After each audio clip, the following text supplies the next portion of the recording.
नमस्कार, next nine news पर आपका बहुत बहुत स्वागत है।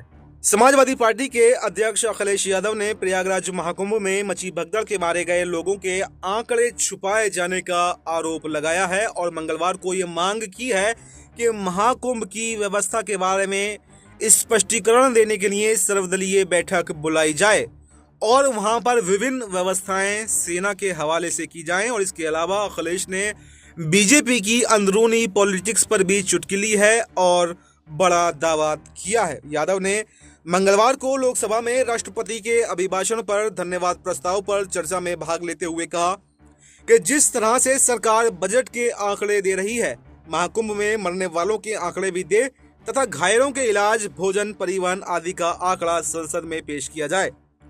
उन्होंने कहा कि महाकुंभ की व्यवस्था के बारे में स्पष्टीकरण देने के लिए सर्वदलीय बैठक बुलाई जाए और वहां खोया पाया प्रबंधन आदि की जिम्मेदारी सेना को दी जाए।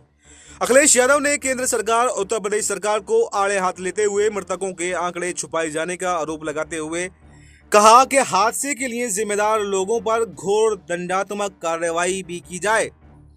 उत्तर प्रदेश के पूर्व मुख्यमंत्री ने कहा कि जिन्होंने सच छुपाया है उन्हें दंडित किया जाए। अगर सरकार को अपराध बोध नहीं है तो फिर आंकड़े दबाए क्यों गए, आंकड़े छिपाए क्यों गए? जहां इंतजाम होना चाहिए था वहां पर प्रचार किया जा रहा था। धार्मिक समागम में सरकार का प्रचार निंदनीय है। यादव ने कहा कि डिजिटल कुंभ कराने का दावा करने वाले मृतकों की डिजिट संख्या भी नहीं बता पा रहे हैं। उन्होंने ये दावा किया कि महाकुंभ में भगदड़ के बाद में संतों के एक निश्चित मुहूर्त में स्नान की परंपरा भी इस बार टूट गई।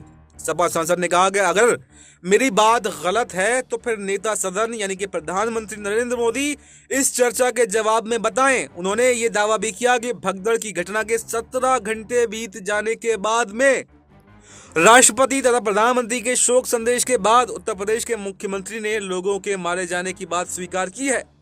यदि राष्ट्रपति के अभिभाषण का उल्लेख करते हुए यादव ने कहा कि उसमें 12 करोड़ शौचालयों के निर्माण और 80 करोड़ गरीबों को खाद्यान्न मुफ्त दिए जाने जैसी पुरानी बातें तो बहुत की हैं। उन्होंने चुटकी लेते हुए यह भी कहा कि Bharatiya Janata party double engine की सरकार का दावा करती है, लेकिन जब उसके इंजन तो टकरा ही रहे हैं, लेकिन उसके अब डिब्बे भी टकराने लगे हैं। यादव ने कहा कि 10 साल पहले वाराणसी को जापान के क्योटो जैसा शहर बनाने का दावा किया गया था, लेकिन प्रधानमंत्री नरेंद्र मोदी का निर्वाचन क्षेत्र होने के बावजूद आज तक वहां पर मेट्रो तक भी शुरू नहीं हो पाई है।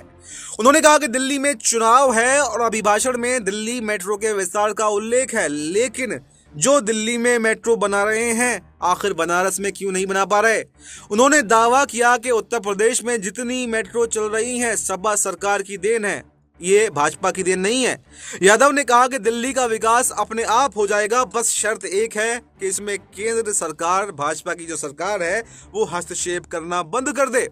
उन्होंने केंद्र सरकार की नदी जोड़ो योजना की एक तरफ तारीफ भी की। उन्होंने कहा ये अच्छी पहल है, लेकिन 40,000 करोड़ रुपए की इस परियोजना से जिन किसानों की जमीन जा रही है उन्हें सही से मुआवजा नहीं दिया जा रहा है।